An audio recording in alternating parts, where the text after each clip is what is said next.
Hello and good afternoon. We're going to get started. And thanks for joining us today. I'm Christine Gerlach, the Executive Administrative Coordinator here at the JES. It's my pleasure to kick off today's programs, and as you know, I'm here to do three things. Go over some housekeeping notes, share some exciting upcoming JES events, and introduce our presenter. First, the housekeeping. If you need any assistance, please see one of our staff or volunteers located at the back of the room. For the Q&A portion, please wait for the microphone to come to you and speak clearly into it when asking your question. Some of our audience members use hearing devices, so this ensures they can hear your questions as well. We ask that you keep those brief and to the point. If you have any comments, we invite you to see our presenter after the program. Now a quick look at what's coming up next week. Monday at 7 p.m., we celebrate the milestone of 200 publications of Dr. David Frew and Dr. Andrew Roth, who present Bay Rots and Bookworms. JES's Frew and Roth take their work from page to stage. Wednesday the 21st at 7, Fred Bolitnikoff will be here to accept the Thomas B. Hagen Dignitas Award and share his journey from Erie to the Hall of Fame, the life and legacy of Fred Bolitnikoff. Both programs are here at the Jefferson. Thursday at 7, Richard Arthur will be at ECAT for another engaging evening lecture, Lafayette, Founding Father and American Citizen. And finally, I'm pleased to introduce today's speaker, Seth Trott, who is an attorney, lecturer, and JES Raimy Fellow, whose work focuses on community building and technology. A JCLA alum, he is published on AI, blockchain, green initiatives, and inclusive development. He also founded a pro bono legal clinic for transgender individuals and supports rural and arts-focused nonprofits. He holds degrees from Penn State Dixon Law and Gannon University. Let's give him a warm JES welcome.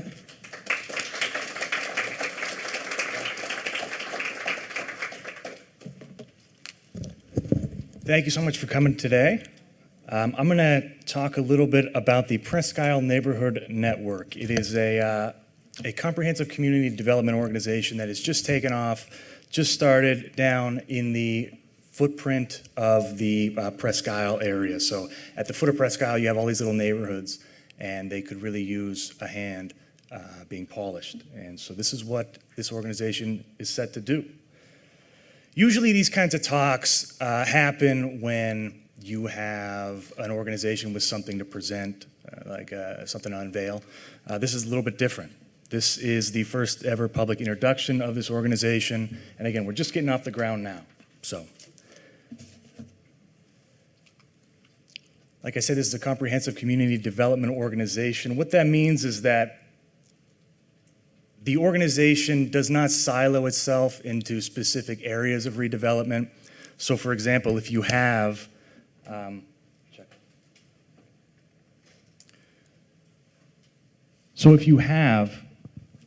multiple different organizations doing different types of redevelopment in the same area, it tends to not work out. If you have one organization doing events, another one doing public space redevelopment, you're going to find that they're going to step on each other's toes and they're going to step on each other's turf. So one thing you want to really do is kind of separate these organizations, and that's one thing that happens in community development. So instead of looking at a footprint as something to carve up, you look at it as almost a living organism, and you allow the organization itself to address all kinds of different aspects to that community that need addressed. So this brings us to PIN's large mission. It's to revitalize the area at the foot of Presque Isle State Park in Millcreek Township through community development, through community-driven development to generate inclusive growth, local investment, and vibrant public spaces that reflect neighborhood identity. So that's going to give us 4 things to talk about here.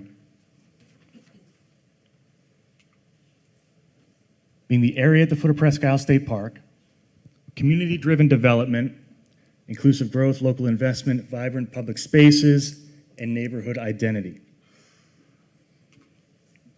So the first is the area at the foot of Presque Isle State Park. Presque Isle State Park is 3,200 acres, 11,000 years old. It takes in 4 million annual visitors. So there's 4 million people driving up Peninsula Drive, heading to the peninsula every year. And when they're there, they spend about $1.2 billion a year. So you would think, without knowing, that this place must be a gold mine. This area must be one of the most prized destination spots to be. But then you look at the neighborhoods surrounding it, and you realize that HUD designates them low to moderate income areas. Now, this map is based off of 2015 data. It was created in 2019, but the statistics that it's based on are largely the same today. So low to moderate income area, LMI, what does that mean? That means that although you have 4 million people driving right through it every year, spending $1.2 billion, they're either doing one of two things. They're either not spending their money here, and they're spending it outside of this area, or the money that they are spending there is not translating into prosperity for the surrounding neighborhoods. So one of those two things, in reality, it's probably a mix of both.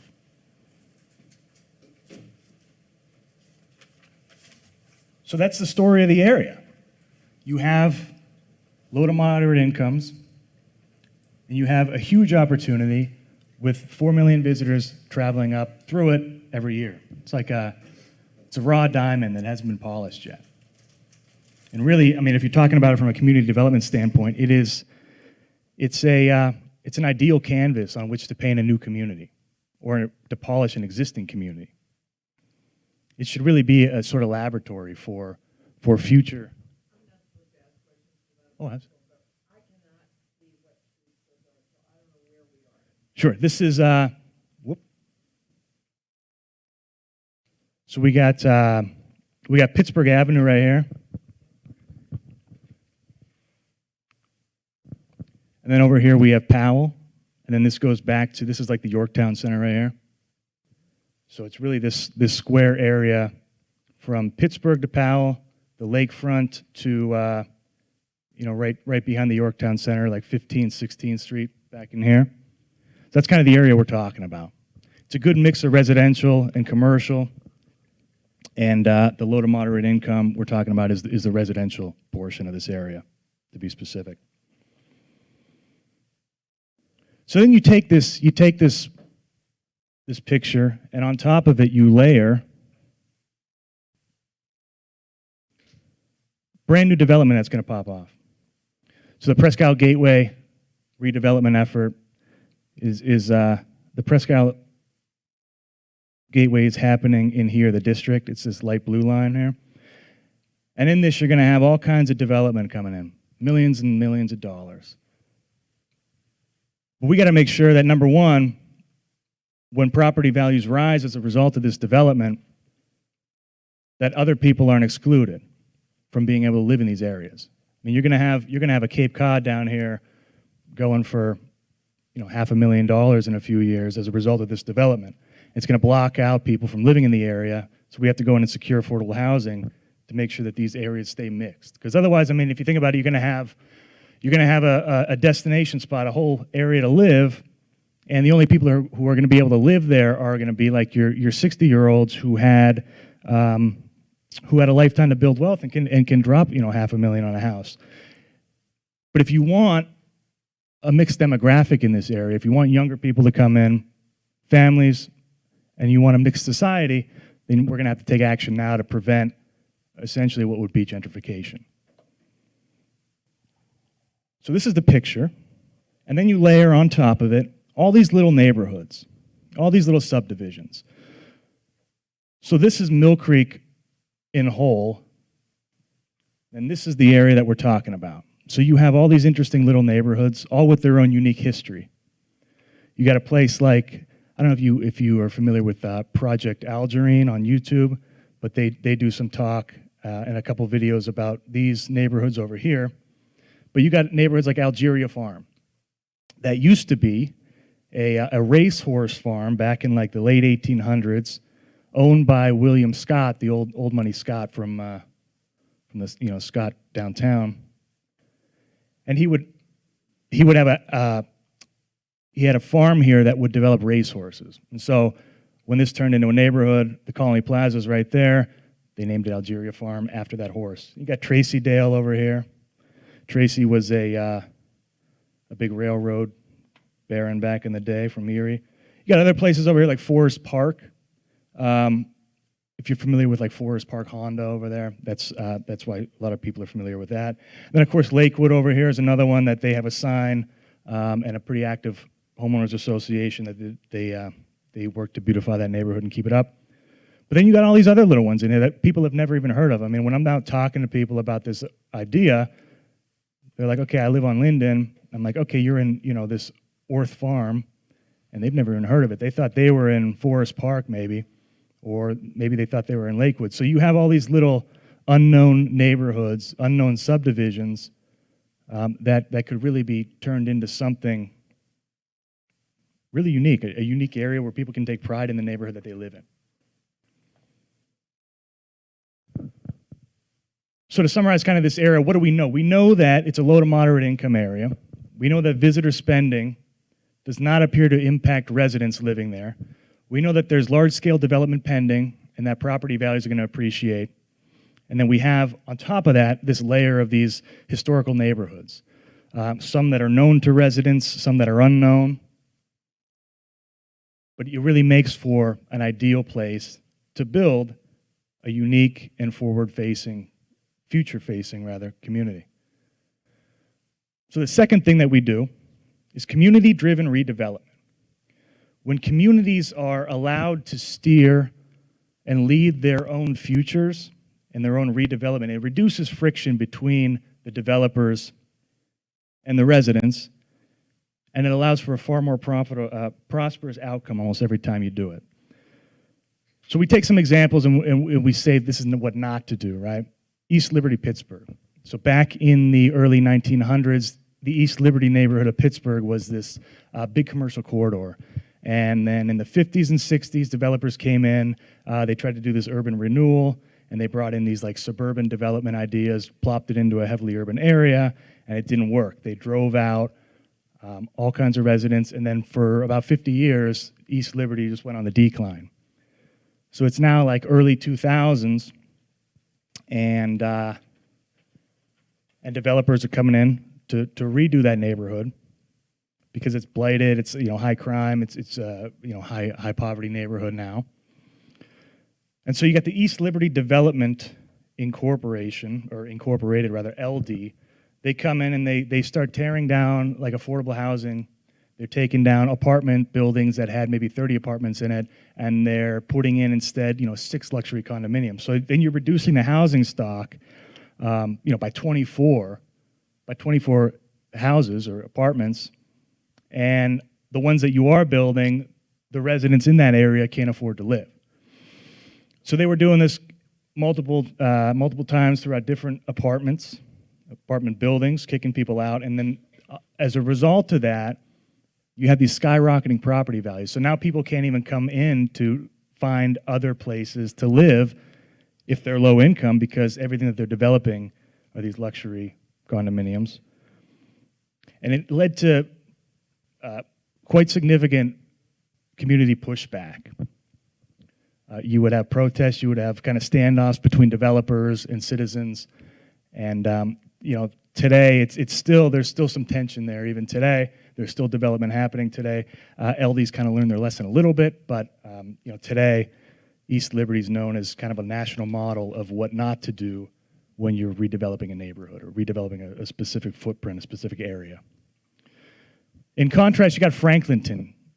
If you are familiar with the redevelopment of the Rust Belt, you probably know that Columbus is doing it right. They're taking a lot of interesting concepts and just making it work, and it is working for that city. One specific neighborhood in Columbus that did it well is Franklinton, and they did it as a result of the Franklinton Development Association. What happened is that when Columbus started to do all their revitalization, again, property values started to rise, and Franklinton was a relatively poor neighborhood. And so the Franklin Development Association formed and started to secure affordable housing in the area to make sure that people could still have a place to live in Franklinton when those property values rose. They were able to secure about 200 different affordable housing units, and on top of that, they kind of sustained the neighborhood culture by working with arts organizations to again, sustain that culture that has been built up in that neighborhood naturally through, a generation or two. On top of securing affordable housing, they also taught people how to, the financial skills necessary to own a home and to take care of a home, things like that. And they've been wildly successful at that. They kind of saved this neighborhood. And this picture is an image of a recent development that they're working on. It's a bunch of, affordable housing units, apartments in that area. So how does a Presque Isle Neighborhood Network stay community-led? Well, first off, the decision makers of the organization either have to live or work there. Currently, I live in that footprint. Vice President lives in the footprint. Yes. Mary Ellen lives in the footprint. Absolutely. So the decisions that are being made about the neighborhoods are being done by people from the neighborhoods, and that's critical. We also solicit frequent feedback from residents. We don't do anything until we go out and we try to figure out what the residents want, what they see, their issues, and we have a community outreach program coming out like next month where we're going to survey residents in the area, figure out what they want, need, and then we'll go forward with our projects from there. We also want to partner with local residents and businesses from these areas and from these neighborhoods in the design and execution of these different development projects. And when I say development projects, I'm not necessarily talking about, we're not the ones building the Presque Isle Gateway. We are the ones doing everything else. We're going out in the neighborhoods and developing public spaces, green spaces, public parks, revitalizing those, doing events, things like that. But when we do that, we want to get resident and local business involvement to help us do that, because then people have the buy-in with the community. And then wherever possible, we want to hire locally, try to keep the money that we're spending flowing throughout the same community so it's not leaving.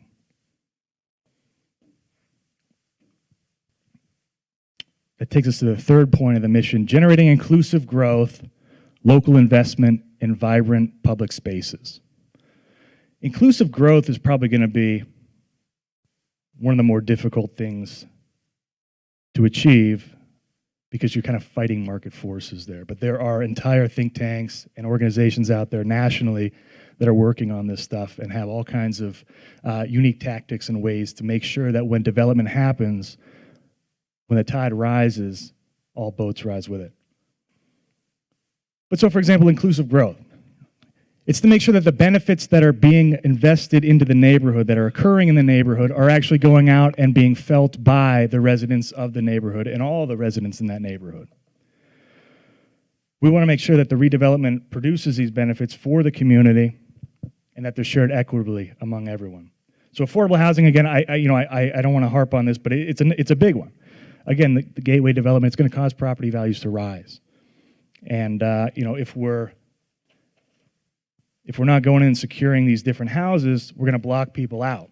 So one way that has been used, especially recently, to secure affordable housing in places where the property values are rising is community land trust or land trust in general.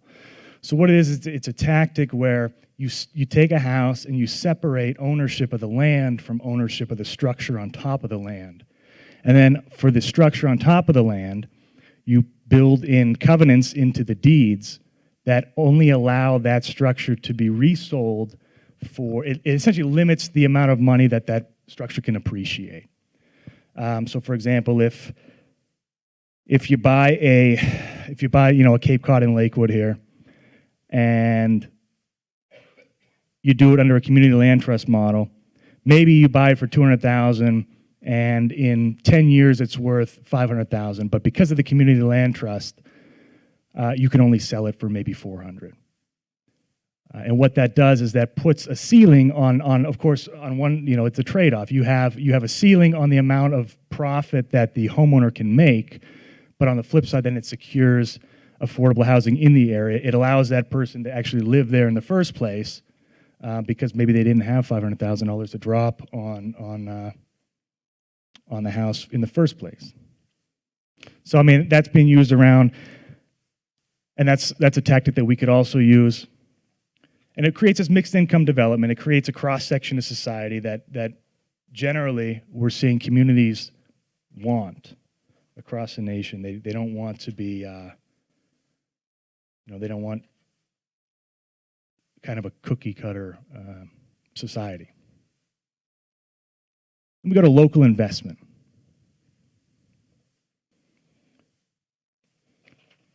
We want to see these neighborhoods grow and attract additional investment. We want to see people in these neighborhoods invest into them themselves, right? Because you want that community buy-in. When people invest in their own neighborhoods, they're more apt to upkeep that neighborhood, to keep it beautiful, to build it up. And so we want to see small business growth. We want to see maybe facade improvements for houses, help people do that. Develop community gardens, different things that get people out and get people invested in their community, both financially and otherwise. And vibrant public spaces. Public spaces are, they're part of the infrastructure of a community, but more so they're part of the social infrastructure, right? Not just the physical. That's where people interact, that's where they grow, they learn. And, that's the most unique communities that you find have very unique public spaces. So we want to go in and we want to identify different public spaces that are underutilized and reimagine them and work with neighbors to redevelop these areas and these public spaces so that they're more apt to be used by the community. So one example that I'm looking at here is Avalon Park. If you know, like 6th and Pittsburgh Avenue, it's on the northwest corner. It's like, I don't know, maybe a half-acre of land, just kind of exists. There's a couple trees there. There's not much going on, and it's very underutilized. So we want to work with neighbors, figure out how can we better use this space.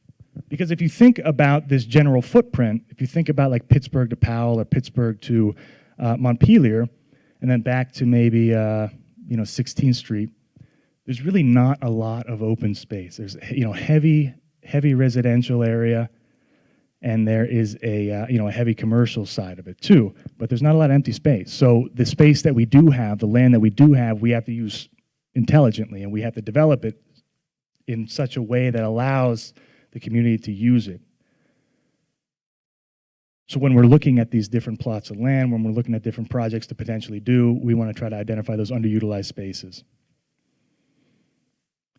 What this does also is it builds connection, right? It builds a vibrant community, and it usually creates a more safe, connected neighborhood. It supports public health.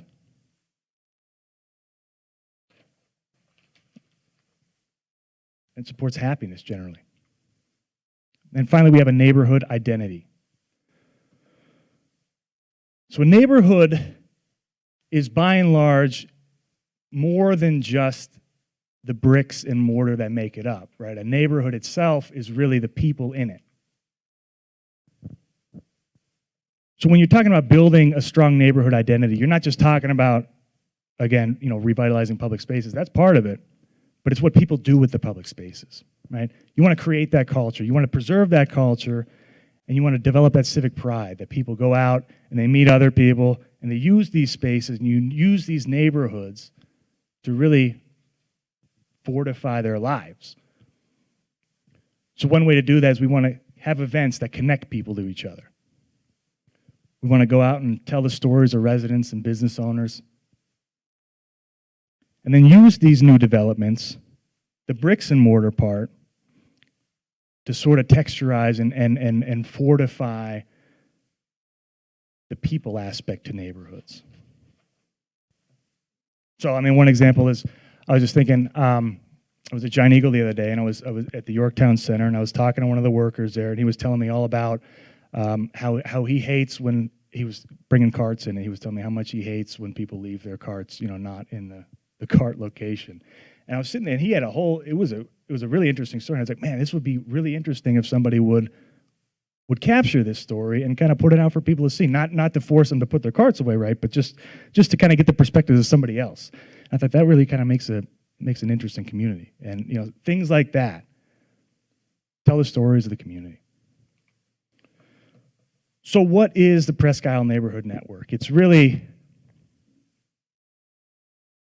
4 points. It's 4 points of an argument, right? You have Presque Isle. You got a ton of visitors and a ton of money being spent. Unfortunately, though, the neighborhoods around that area are low to moderate income. They are not really experiencing economic prosperity in the way that they should. You layer on top of that this idea that you have all these little micro neighborhoods throughout it, and that you have this large-scale development pending that's going to bring tons of investment into that area, into that neighborhood, and that currently there is no organization in place that can step in to make sure that local voices are heard in that redevelopment, to ensure that the momentum and investment spread beyond just the Presque Isle Gateway project and throughout that whole community. And that kind of ensures that the rising tide, that when this economy does bubble up in this area, that the rising tide does indeed lift all boats. So again, we're a community-led organization. Our first thing that we're launching is a community outreach study. It's going to be happening probably next month. And we're going to go out, we're going to try to collect about 500 responses from residents and business owners in that area, figure out what they want to see, what their issues are, and kind of just figure out what's in the area, right? Because we know generally what's in there, but we don't know, qualitatively what is in there. We'll have some focus groups, and then we'll do some presentations that kind of share those results with the community so they can see what they've said and what other people have said. So that's coming up.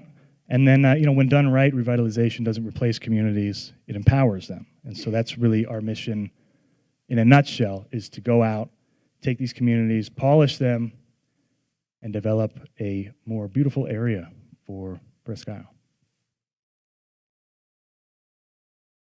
And with that, does anybody have any questions? How's the organization funded? Yeah. Currently, so we just formed this past month. So we are working on securing funding right now. This study is being funded by board members, essentially. But again, yeah, this is a brand new organization. So usually this would happen like maybe a year from now, but we're giving a talk today.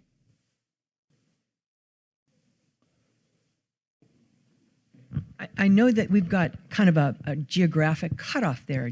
Just wondering if that was a Millcreek, City of Erie cutoff point. Is that what it was? It was, yeah. Okay. Because there's Colorado and Connecticut and all those streets in there would probably be able to benefit or suffer from the same problems and benefit from the same energies. Just wondering. But it's the city.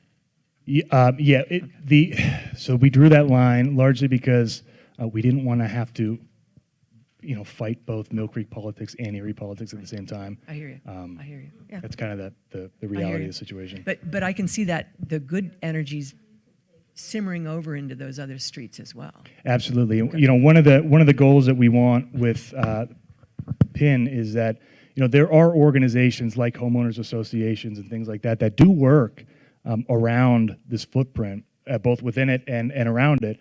And so we're hoping to partner with them on different things to kind of allow the momentum to bleed outside of the footprint.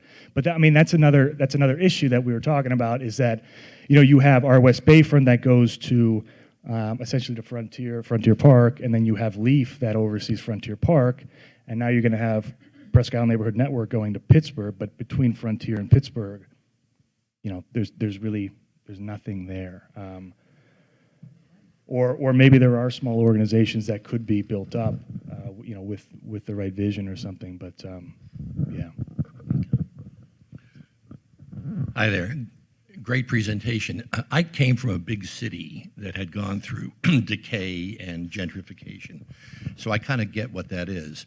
When I came to Erie, I was impressed, now it's several decades ago, that the communities were, they were very close-knit, they had their own culture, they helped each other. It didn't strike me as the kind of place that would degrade you're describing something that will degrade because property values will go up, people will be forced out. Two questions. One, the gateway development, what pace do you see it growing at? I don't even know what the plans are for it that will then force out, see property values skyrocket. They already are for other reasons. What would be the plans for that? And why? How does the impact right now of rising property values, say in Lakewood, they're going up 50% all over. Yeah. How does that interact with your concept for the spillover from the Gateway project? Yeah. Do you see what I'm saying? Yeah. So, I mean, the Gateway project, I don't know, do you know how soon, Mary Ellen, how soon they're, I know they just put out RFQs like this past month. It just depends on the developers who are attracted to the area, how quickly it'll happen. So we don't know that yet, but the RFPs are out. So who knows? A year, 2 years, 5 years? Yeah. I think it'll be an evolving thing. Do the 15th? Yesterday, June 15th? Yesterday? Okay, May 15th. Okay.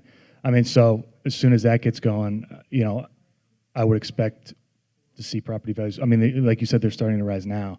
I mean, I can think of a place. I live in Algeria Farm on 6th Street there, and I think of a house down the street on the north side of 6th Street, and it was like a 1,400 square foot ranch with maybe a 15 by 15 backyard, and it just went for like $410,000. And I was a little surprised at that price. So, I mean, it's happening. Yeah, it's happening. That would technically probably be like Tracy Dale or whatever over here. But, I mean, with this development happening, you're going to have people want to move here into this area. And, I don't know what the specific economic outlook looks like. That's something that we would have to figure out. But I do see it kind of spilling over pretty significantly in this area. If, like you said, if not already, then certainly soon after it begins development. So I sort of want to tag on to your question about funding, because I think that's an important question. And I was part of a very small steering committee prior to Seth taking over this leadership role and getting people on a board. And I live in the Tracy Dale area, just for transparency. We invited, Seth, please chime in if I'm getting this incorrect. We invited Tina Mangine to one of our meetings. Tina, of course, has brought mega money into Erie to do redevelopment with the city. She's a very bright woman, very capable, and we thought maybe we could learn something from her, and we did. There are grants available to neighborhood organizations like this if we do this correctly. And that can serve for your neighborhood and any others that get developed. Best on the east side has done this, and so has whatever that West Erie Bayfront development, I think that's what that's called, yeah. Okay, so it just needs to be done right. And Seth, you've already applied for, what is it?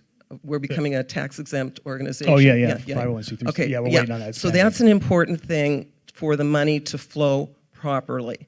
So this is very encouraging that these things are happening, and Seth has done more work than he is actually letting us know here. This is moving along.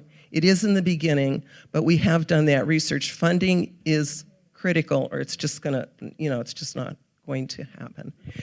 And in my neighborhood, in the Tracy Dale, if anybody knows that little street, it's really 7th Street, it's a loop street. There's about 40 homes in that area. My husband and I bought it 28 years ago for like $120,000. We bought it because it was in an estate, the woman had died, it was a mess, got it fixed up. The houses in the neighborhood are now getting close to $300,000. They're mostly ranches. They don't even make it to the market. the word gets out on the street and people want to buy them because many aging people want ranches. They don't want to go up and down stairs. But it's a mixed neighborhood. There's young kids in the neighborhood. They go to Tracy School. It's a wonderful mixed neighborhood, to Seth's point about maintaining mixed use neighborhoods, because that's the best. It's I don't want to live in a 55 plus community. I want to live in a neighborhood where there's little grandkids running around and people on bicycles and walking dogs. We're a great walking dog neighborhood. So back to his point about maintaining an identity with a neighborhood. Anyway, I've gone on too long. And I mean, the difficulty with presenting an organization like this that's community-led at literally the ground floor of it is that, we're in the process of building our first initiative. So, and that first initiative is to figure out what the community wants so that we can be community-led. So we're kind of putting the cart before the horse for this presentation specifically. And I don't have as much information as I would like to present under typical. Yeah, I was just curious with all the talk about the properties rising so much. I know earlier in your presentation you had said that you wanted to somehow keep the property values down, I believe. So there could be more mixed neighborhoods, not like you were referring to being 60 and being able to put down like $500,000. So how is that going to be able to work? So when you're doing affordable housing, it's really interesting the way they've kind of been doing it recently is that if you take affordable housing if you have a neighborhood and you take affordable housing and you put it all in the same neighborhood.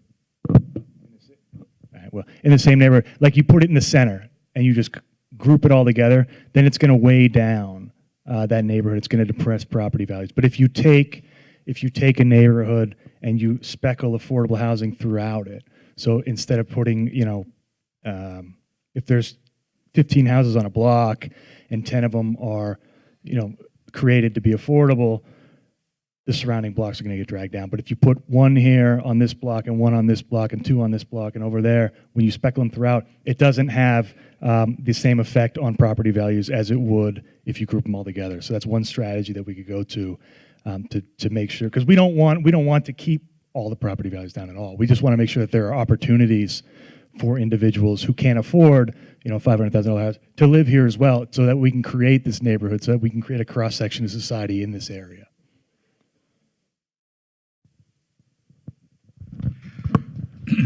I was, in terms of green spaces, you have some like Scott Park, which would be right in that area.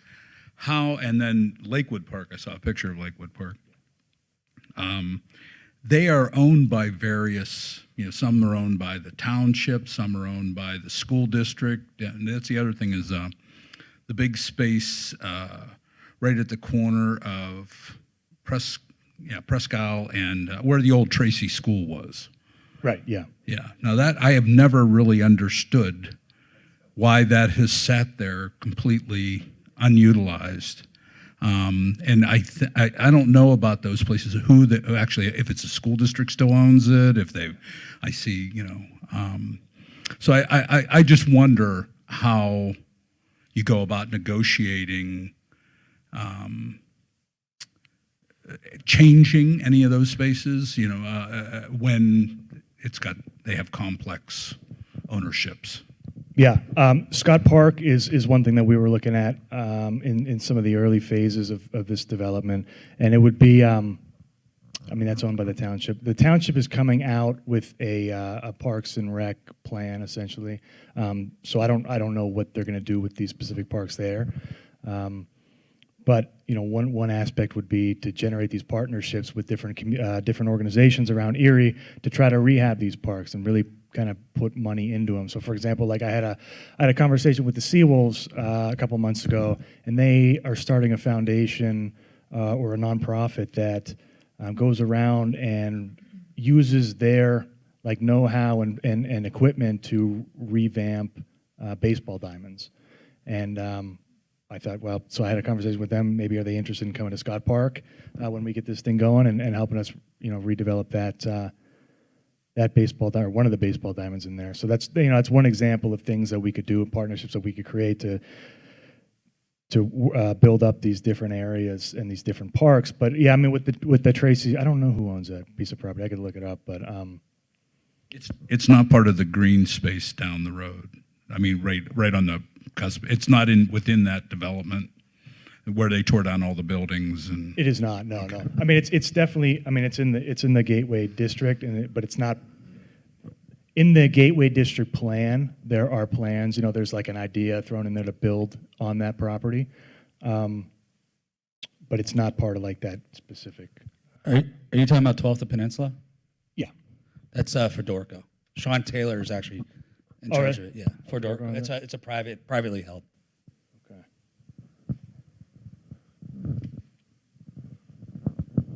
I mean, another example would be like 6th Peninsula, where the old Chickalays used to be. I know the state bought that land, and currently, I guess their plan for it is just to make it like a free growing green space or something. Put a trail through there.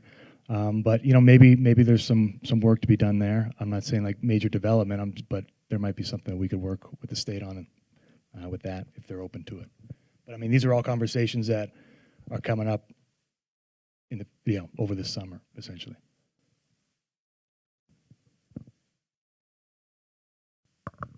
And I mean, if anybody has any cool ideas or knows of anything, I previously lived on Michigan, owned property there, and Michigan, Oregon, Wyoming, all of that was developed in the 40s. So that housing stock is far from new. A lot of it is, as I ride by there in nostalgia, a lot of that is maintained to X number of degrees, but not really, and still a lot of older people live there, and I think they have a hard time keeping up properties as properties age. And one of the things that happens in an area like that with housing stock is not necessarily that it goes up, as you're suggesting that it might, but that it goes down, and people don't want to do what Mary Ellen and Ed did and buy something that's not in good shape and fix it up. So what happens then is that a lot of those kind of properties get picked up by these corporations. And we've seen that in the city of Erie quite substantially. And then they turn them into rental properties. And then we know what happens in neighborhoods where half or more of the properties are rental properties. Nothing good. So is that something, I know you're new, so is that something that you have on your agenda to address or think about or work towards keeping home ownership by individual homeowners? Yes, that's not like, I didn't present it, of course, but we have been looking into different organizations that do almost like what that the Columbus did, where they offer classes and different courses to individuals on how to become a homeowner, the finances behind it, things like that. But yeah, I mean, we're considering the differences between rental properties and home ownership and stuff. But I mean, it's on the list, yeah, for sure. I wish I had a better answer for you, but.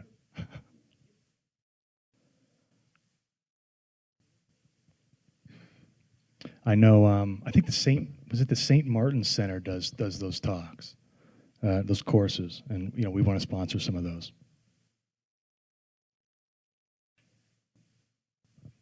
Hi, my name is Tatiana Bogatova. I am a Millcreek resident. I live 32nd and Berkeley Street, so not quite the neighborhood, but I love the neighborhood. I love Presque Isle, support everything that's happening there. I have two-part question.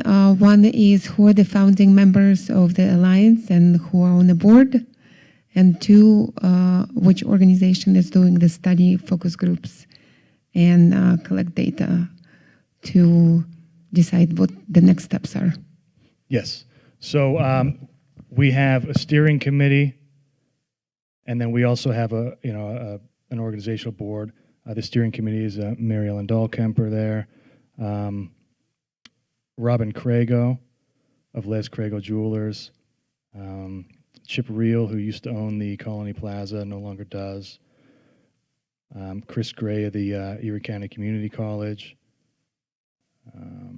Mark Zielinski of Montessori School. Who else was on there? Bob Tanner. Brian Gorman, he's also on the board of Waldameer. On the board, on the board then is myself. There's Mary Fisher back there. Brian Gorman is on the board of Waldameer. Mary Fisher's with Erie Insurance. We have Jennifer Bond of Marquette. We have Nina Ferraro of AHN. She runs the community relations there. Father Ross Maselli of St. Jude, and Jesse Geiger of Geiger and Sons. So we have a number of people who both live and work in the area, a number of people who just live and don't work in the area, and then a number of people who don't live and work in the area. But the majority are from the area. And then the second question, the group that is doing the data study, Parker Strategy Group is helping us develop the study itself, and then we are going out and we're going to be doing like the door knocking and stuff like that. There'll be an online survey that people can fill out, and then for those individuals that don't really do the online survey stuff, we'll be able to do it in person. We'll also have community discussions and kind of focus groups in different areas with different groups throughout the footprint. So it's going to be, we're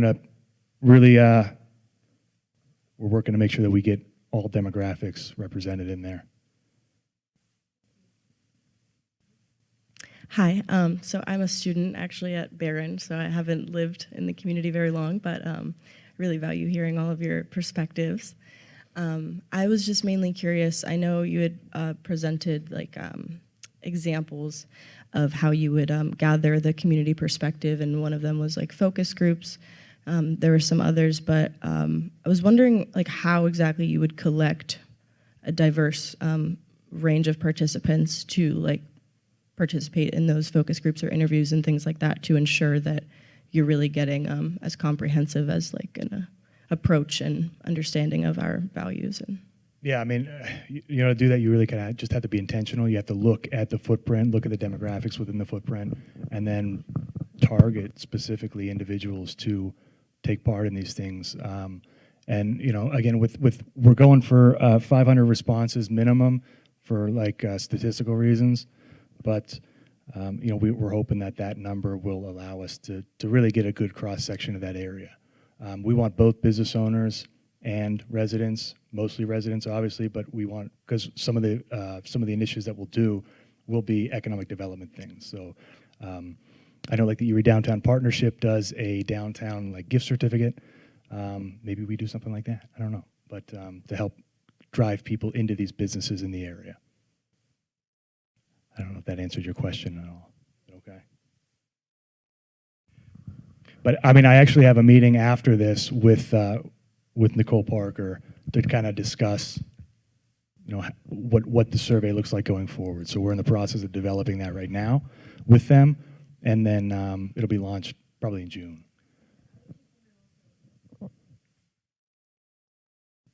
just even from personal experience, I was just doing some research at Barron, just obviously with their campus population. As far as like advertisement, I guess, for these surveys, something that we, like a huge limitation of our study was specifically like we didn't use like social media or anything like that that really gathered like younger people, younger participants. So I was wondering if you were maybe considering something like that and what routes you would go to also ensure that the platforms you were using weren't just pulling in these kind of clustered groups of people. Like I know some older demographics tend to be on Facebook, and then there's all these other social media networks for the younger generations now. So how do you intend to like approach that, I guess? That's a good question that I'll ask probably at the meeting today. But yeah, no, absolutely, you're absolutely right. I mean, we want to, we know this is going to be a job basically, and that to get the degree and level of feedback that we want, we're going to really have to go out there and get this in all different channels and all different platforms, whether again it be in person or on Facebook or maybe even a TikTok or something. There's all different demographics to get and different ways to get them, and the specific strategy that we're going to have and how to get those individuals is something that's going to come from the consultant group, and then we'll go out and implement it basically. You were looking at Barron. You were working with Barron. Did you found what platform were most college students on? Do you recall? So our study was actually, I'm a psychology major, so our study was on intimate partner violence, like kind of totally different subject. But so we didn't necessarily find that any one platform was superior to others. But all in all, we had only used, I think, email and just really like word of mouth to like spread the word. And so we noticed that, we had asked participants questions as well about feedback for our study. And one of the things mainly mentioned was using social media. And that was a lot of students, younger people, who were saying like, a lot more people in their demographic would have responded or participated if they had known about it, but they just weren't reached necessarily. So. Okay, thanks. I would echo that sentiment about the need to get a broad array of demographics, however you do it. Yeah. A lot of younger people in that area, in the areas we're talking about, may now have become homeowners, and their interests may begin to blend into the older demographic, the need to buy into what they're used to, why they move there. So I think it's critical. I think the idea of the survey, it'll be hugely interesting to see how it comes out. If it's crafted well, I think you'll get useful information. If it isn't, there'll be pushback, I'm sure. And I think the one concept that is going to be a sell in what's an excellent program would be the idea that we want the demographics to reflect the demographics of the visitor. Now, when I hear that, I say it's going to be a hard sell because business people would want that. But I'm not sure somebody in Lakewood or whatever would say, well, I want these city people, these Pittsburgh people, or whoever comes up. I'm just saying that theoretically, but it's a conservative area, other than some areas that are, say, trailer parks that may be a little bit more transient. Sure. So it's going to be really interesting and exciting to see what you come up with. Yeah, I agree. I had a point that I was going to raise about that. I apologize. One of the things that we're kind of hoping also with the studies, so this is like the initial study. It's the first time we're putting this out in the community. We're going to get information, and then hopefully that information will be good, assuming we do it right. But then it'll also hopefully lead to additional studies that we can do. It'll identify different areas, different topics that we want to drill down on to get more of a holistic picture of what this area is and looks like, and what they want to see, what these individuals want to see. Nina Ferraro on our board, she's with AHN, and she brought up that both AHN and UPMC are doing they're like, I don't know how many years go by between their studies, but they're doing a community needs assessment this year. And the health department recently did one last year. So this is additional information that's already out there that we hope to get to kind of identify not only needs and wants of residents, but also like what does the health look like? What do the rest of this information look like? So we can really get the holistic picture of the footprint and kind of deduce that all down and figure out what's needed here. You kind of just touched on what I was going to say, but I'd echo the quality of the survey is really important.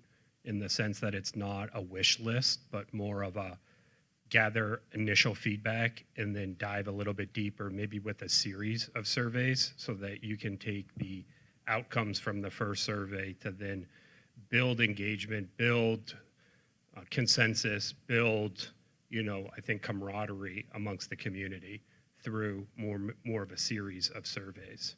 So just an idea, but you kind of touched on the idea that you would.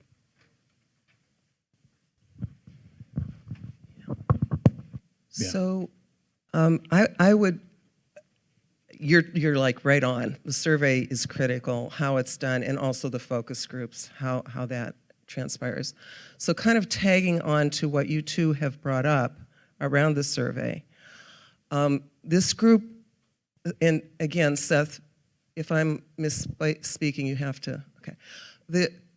It was very important that we defined the area without making it too large. There was a lot of discussion about that. We had heard that the West Erie Bayfront selected too large of a footprint, and it was very hard for them to get things going because there were so many diverse neighborhoods with different needs. So, I mean, this is a big thing that's being taken on right here. But I feel good about the footprint, and the group feels good about the footprint. But to your point, the surveys and focus groups need to be able to capture the different neighborhoods, because there are many different neighborhoods here. And lastly, I just want to compliment Seth on what he has done in this leadership role he has taken on. This is a big thing. It's all voluntary. And he's really stepped up with he's really brilliant and is very organized in how he puts things together, and has done a great outreach in putting together this board. Those of us who are on the steering committee are mostly gray-haired people. And we really had this wish to get the next generation, the younger generation involved. So we are stepping back as a steering committee and really relying on Seth and this group to move this thing forward. We have a lot of trust in them. Thank you.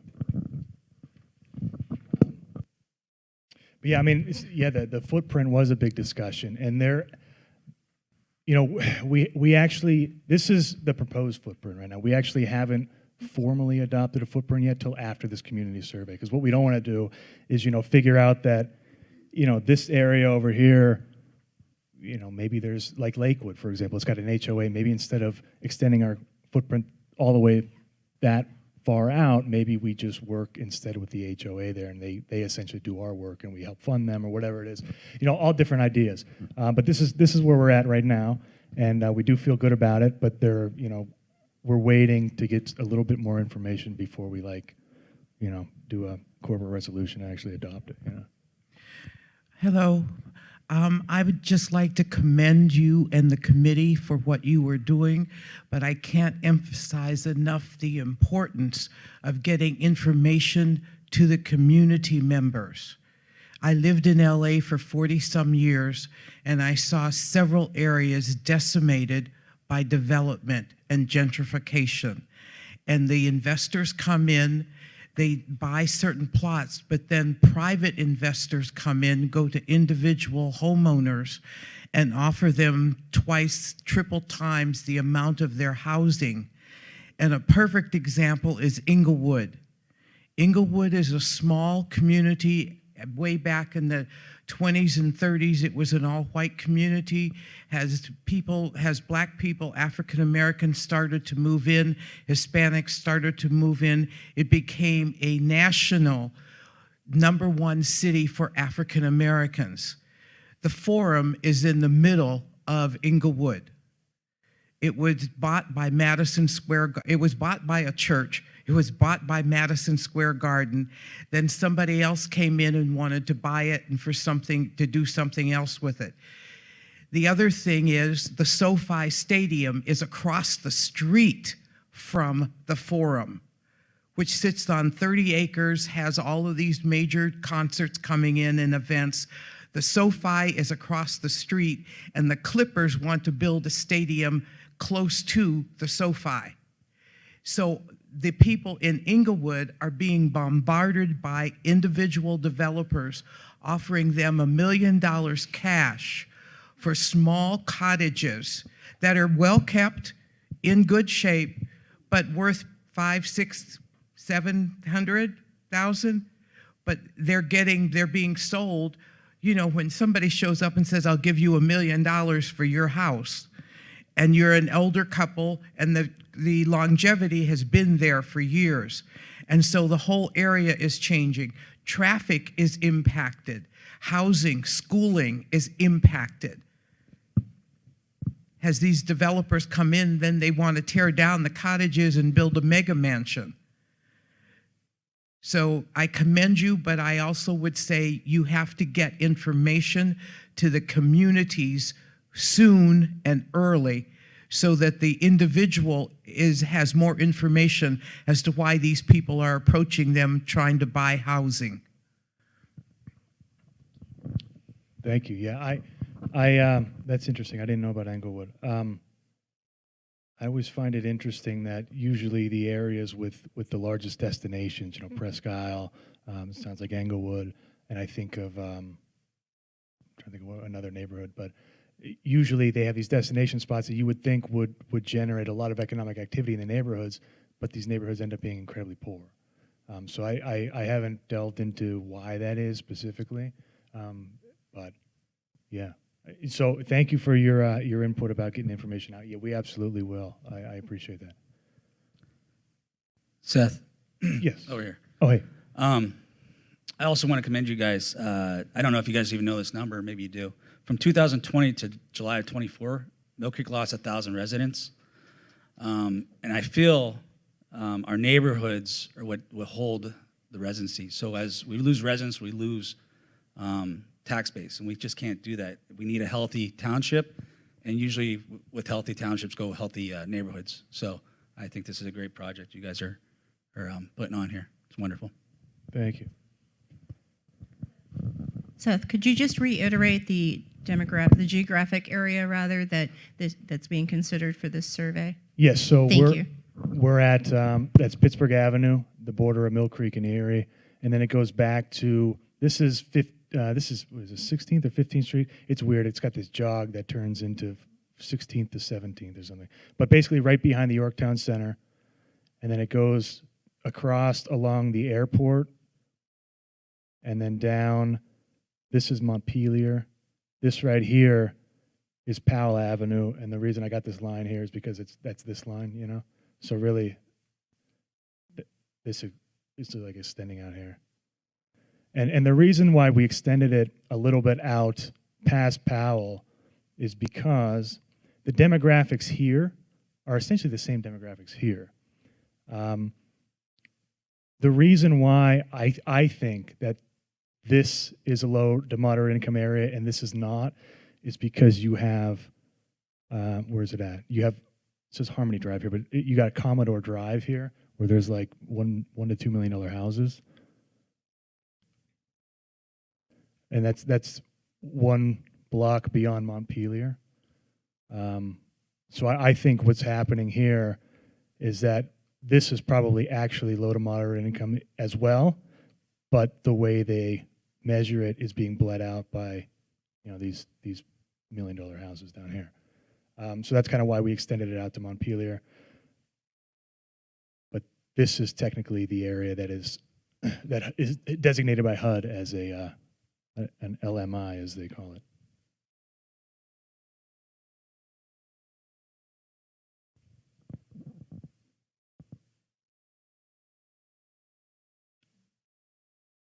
Okay, do we have any more questions that folks would be interested in asking? We have one coming over. Hang on. Sorry, I just wanted to know where you got this map so that we could possibly look it up. Yeah. So I got these. This map is online, and then this map I got from the township, as well as this map. If you're interested in taking a look at more closely, I got two. I got this one and this one up here. if you want to take a look at them. But I'm happy to share those with anybody if you're interested in having a copy of these maps. They'll probably go up on our website soon. We are at ourpin.org. It's currently just a splash page, just a landing page, but we're in the process of building out a more substantive website for you. Okay, perfect. If there's no more questions, let's give him another round of applause and thank you for your time. Thank you so much.